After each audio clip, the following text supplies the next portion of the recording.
Olá, sexto ano, tudo bem? Meu nome é Bruno, como vocês já sabem, e hoje eu vou apresentar a semana 17 para vocês, que corresponde ao tema tempo atmosférico. Bom, após esse período de recesso, chegou a hora de retomar os estudos. Nas semanas anteriores, vocês lembram que estudaram sobre o planeta Terra, os movimentos de rotação e translação, além das ondas climáticas? Nessa semana, vamos estudar sobre o tempo atmosférico. Como amanheceu o de hoje? Está quente ou frio? Por que será que está esfriando? Esfriou tanto nos últimos dias?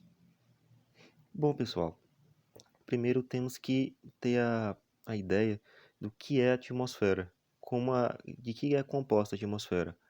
Bom, que a atmosfera é a camada de gases que envolve a Terra, e ela é composta principalmente de nitrogênio e oxigênio, sendo o nitrogênio 78% e oxigênio 21%. E ela tem a função de absorver os raios ultravioletas nocivos à saúde. A outra função dela é reter o calor, criando um efeito estufa natural que permite a manutenção no planeta, manutenção da vida no planeta.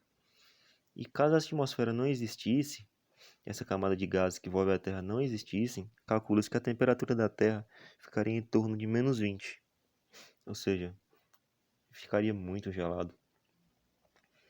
Bom, quais são as camadas da atmosfera? A atmosfera é dividida entre exosfera, que é a camada mais distante, termosfera, mesosfera, estratosfera e troposfera. A mesosfera é a camada que fica entre todas, a camada do meio.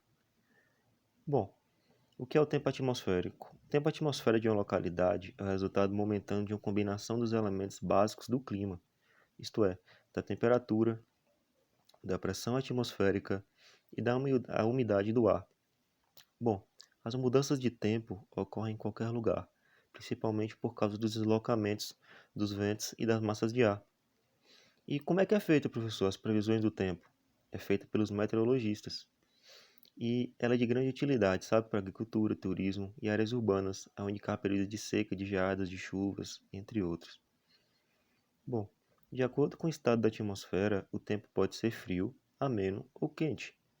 Vocês já viram a diferença entre tempo e clima. Bom, úmido ou seco, nublado ou claro, estável ou instável. Vocês lembram que o tempo é variável. O tempo pode mudar a qualquer momento. Já o clima é resultado de longo período de estudos e é uma base de dados em média de 30, 40 anos para se ter uma noção de qual é o clima de uma determinada localidade, de uma região. Bom, quais são os principais elementos atmosféricos? A temperatura. Sabemos que a temperatura ela diminui com a latitude, pois a radiação do Sol, que é a fonte de calor, é mais forte na região do Equador. A latitude, pessoal, não sei se vocês lembram. A latitude são aquelas linhas verticais, horizontais. São as linhas horizontais que tem o Equador. Bom, e no sentido dos polos a temperatura diminui, porque tem a latitude e a longitude. A longitude são as linhas retas e a latitude são as linhas horizontais. Bom, o fator radiação solar também explica o fato de a temperatura ser menor em pontos com maior altitude, mais altas em relação ao nível do mar, pois essas regiões ficam mais distantes das fontes de calor. Bom, e a pressão atmosférica refere-se ao peso do ar da atmosfera. Ela varia entre as diversas regiões do nosso planeta, da repartição dos continentes e oceanos, e como resultado da distribuição desigual da energia solar pela superfície terrestre. Essas diferenças de pressão atmosférica provocam a circulação geral da atmosfera, ou seja, a movimentação do ar atmosférico. Aqui na imagem é possível a gente observar as correntes de ar, ventos alísios ao sul e toda essa circulação geral atmosférica. Bom, o que são os ventos? Os ventos são movimentos do ar em relação à superfície terrestre e possuem grande importância geográfica. Eles são responsáveis pela distribuição do calor e da umidade na atmosfera e, portanto, eles influenciam diretamente o tempo atmosférico e os climas do mundo. Aqui, como a gente pode observar na imagem, são, são hélices eólicas, tá vendo? Que captam a energia provocada pela ação dos ventos. Bom, as massas de ar.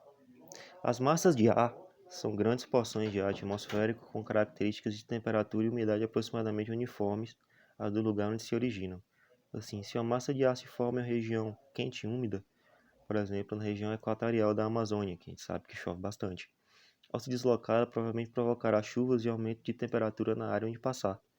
Ou seja, de modo geral, uma massa de ar será úmida se tiver como centro de origem o oceano, e será seca caso se forme sobre o continente.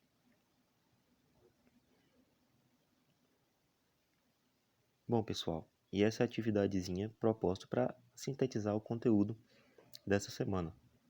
Assinale a alternativa correta em relação às opções abaixo. Caracterize o tempo atmosférico da localidade em que você está nesse momento. Quais os elementos que podem contribuir para a mudança do tempo atmosférico em um curto intervalo de tempo? Observe o mapa do Brasil acima, a atuação das massas de ar e aponte a massa de ar que atua no estado onde você mora. Bom, pessoal, por hoje ficamos por aqui. Até semana que vem.